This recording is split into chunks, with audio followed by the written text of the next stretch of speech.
Hi, and welcome to episode 91 of Toke Signals TV, where we bring you the biggest in cannabis and hemp news stories every week.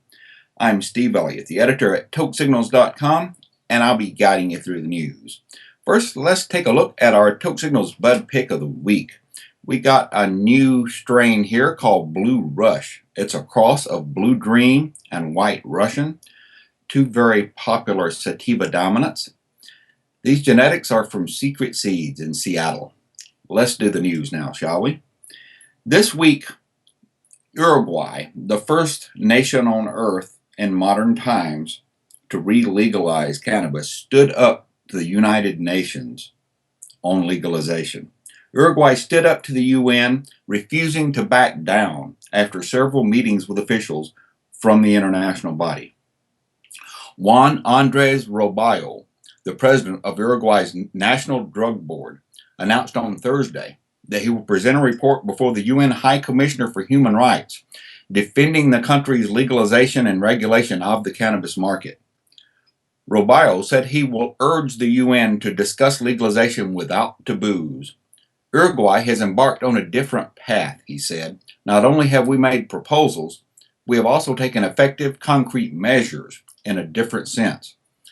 Roballo said that the whole world is watching Uruguay and emphasized the special commitment the country has to run a successful legalization process. The UN, meanwhile, claims the legalization law approved by Uruguay is incompatible with what is stipulated in the 1961 Convention, referencing the Single Convention on Narcotic Drugs, an international treaty restricting the production, manufacture, export, import, and distribution of various drugs. The Single Convention is a little gift given us by Harry J. Anslinger.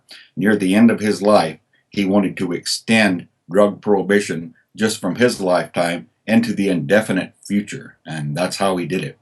Uruguay's decision to legalize cannabis has kicked the hornet's nest, according to Secretary Milton Romani. The country will not pull back, according to Romani, who said the repressive anti-marijuana policies in effect prior to legalization are more dangerous than the drug itself. He explained they are not talking about revising the conventions, but rather about upholding the ultimate goals of these treaties, which explicitly say they seek to improve humankind's health and well-being. Now, the UN Office on Drugs and Crime, the UNODC, criticized Uruguay in 2014, suggesting their marijuana policy would not only affect drug control in Uruguay, but also negatively impact the fight against drugs in other countries, neighbors or not, especially the control of cannabis.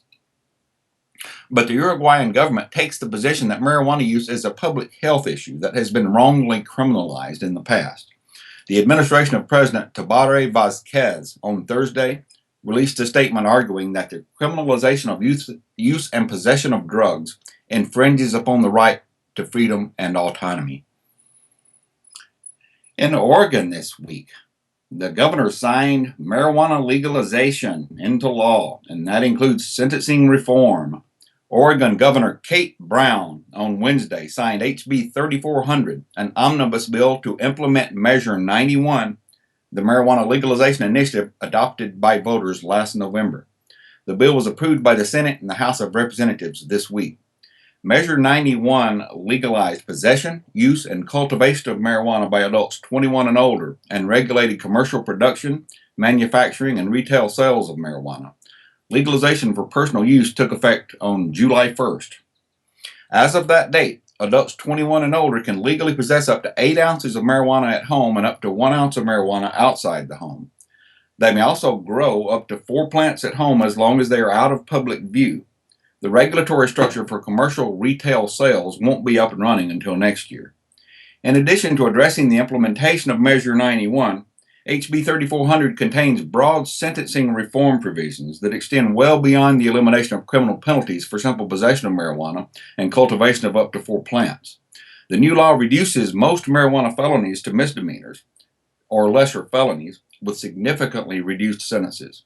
These changes allow eligible persons with prior marijuana convictions to have their convictions set aside, sentences reduced, and records sealed.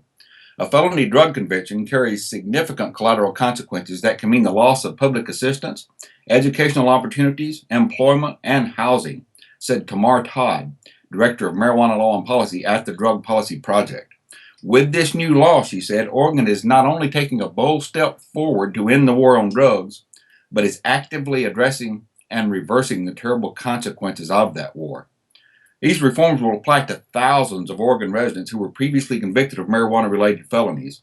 There were about 78,000 marijuana convictions in the Oregon computerized criminal history file that have the potential to become eligible for the set-aside process. In 2012 alone, more than 12,000 Oregonians were cited or arrested for the possession of marijuana. Statewide, black people are more than twice as likely than whites to be arrested or cited for marijuana possession, even though both groups use marijuana at similar rates. Now, the new law allows individuals to apply to have prior marijuana convictions set aside as if they were convicted under the law's new sentencing structure. For example, if you were previously convicted of possessing more than 8 ounces of marijuana, formerly a Class C felony punishable with up to 5 years in prison and a $125,000 fine, that conviction would be eligible to be treated under the law's new classification of unlawful marijuana possession, a Class A misdemeanor. A person with a Class A misdemeanor conviction is eligible to have his or her conviction cleared under Oregon Statute 137.225. In Minnesota this week, the state's first medical marijuana dispensary to opened on Wednesday in Minneapolis. Minnesota's very first dispensary, called a patient center in Minnesota's scheme of things, opened on Wednesday. Minnesota Medical Solutions opened its doors to patients at 12:01 a.m. This is a great day for suffering patients who have been waiting a long time to have access to this medicine, said Patrick McClellan of Minnesotans for Compassionate Care, a Bloomington man with a rare form of muscular dystrophy who will be among the first patients served. We are grateful that the Department of Health stepped up and implemented this law properly, he said. Patients in some states have had to wait years between their laws passing and medical marijuana finally becoming accessible, as McClellan pointed out. Minnesota's medical marijuana law authorizes 8 marijuana patient distribution centers throughout the state, and patients must comply with strict requirements in order to visit them. Their doctor must certify they have one of 9 specific medical conditions, which include cancer, HIV/AIDS, ALS, severe muscle spasms, seizures, Crohn's disease, and glaucoma. Patients must then register with the State Department of Health and pay a $200 annual fee. Following each visit to a marijuana center, they must submit an online self-evaluation form before they may return to a center to obtain more medicine. State records show only 41 patients statewide have been approved, and according to Minnesota Medical Solutions, about half of them already had appointments for Wednesday.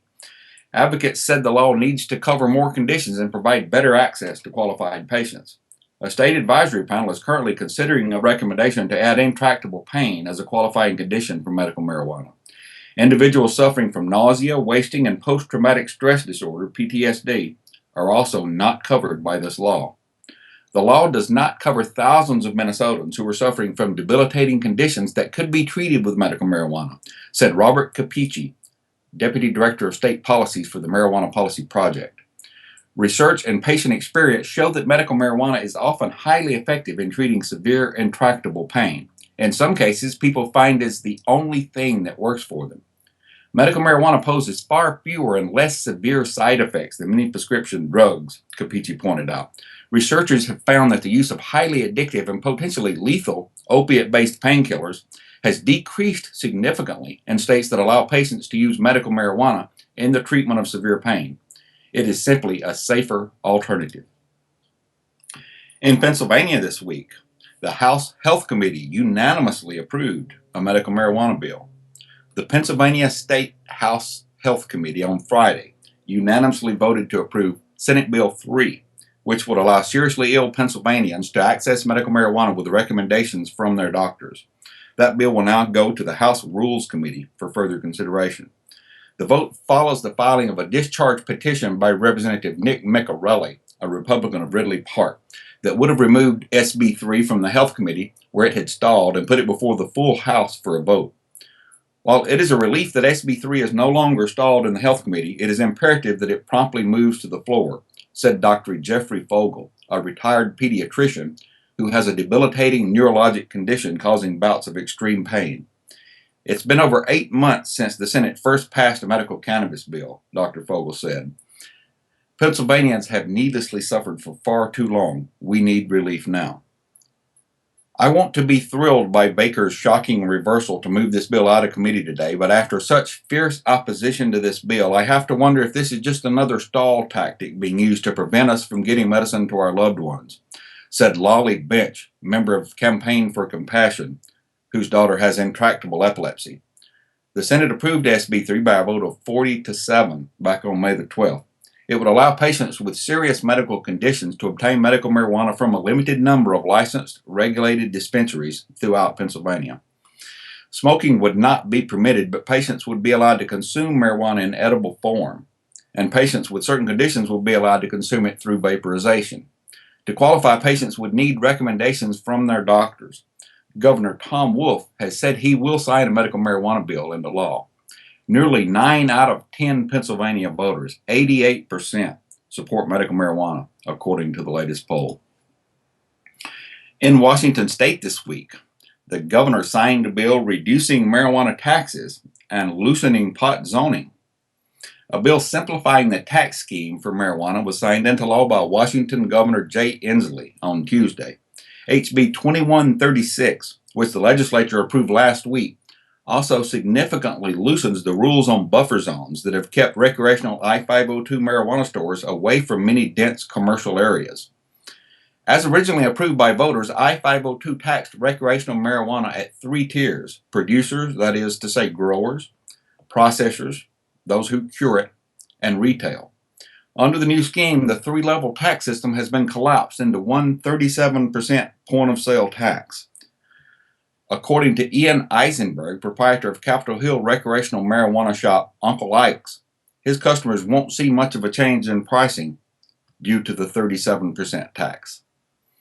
I-502 originally stated recreational marijuana stores couldn't be located within 1,000 feet of parks, schools, and other public gathering places. Localities could soon have the power, though, now to bring that buffer down to 100 feet under HB 2136. The 1,000-foot buffer greatly restricted permitted locations for marijuana retail. It was written as an attempt to placate federal officials who have released guidelines under which the Obama administration won't go after state legal pot shops, including just such a buffer zone. There are specific penalties for selling marijuana within 1,000 feet of schools under federal sentencing guidelines. Medical marijuana patients who choose to become part of a state registry created in a separate bill approved by the Washington legislature would still be charged the 37% tax, but they got a tiny bone thrown to them by being exempted from the 6.5% sales tax. One provision removed from the final bill would have required voter approval inside any municipalities seeking to ban I-502 recreational marijuana shops. Marijuana speakeasies, drive-thrus, and vending machines are all explicitly banned by the new law. For patients, the new regulations basically mean collective gardens will be gone by this time next year, with no clear replacement on the horizon, since half the municipalities in Washington have already banned recreational marijuana stores. Even patients with access to 502 shops will usually be paying twice to 3 times as much as they had paid in the medical marijuana collectives, which are being shut down by SB 5052. A sweeping overhaul which purportedly folded in medical marijuana into the recreational pot system. Limited home grows of 4 plants will still be allowed for patients only. No recreational home grows are permitted under Washington's anemic brand of marijuana legalization. Patients who choose to become part of a state registry can grow 6 plants instead of just 4. In Louisiana this week, Governor Bobby Jindal signed a marijuana sentencing reform law.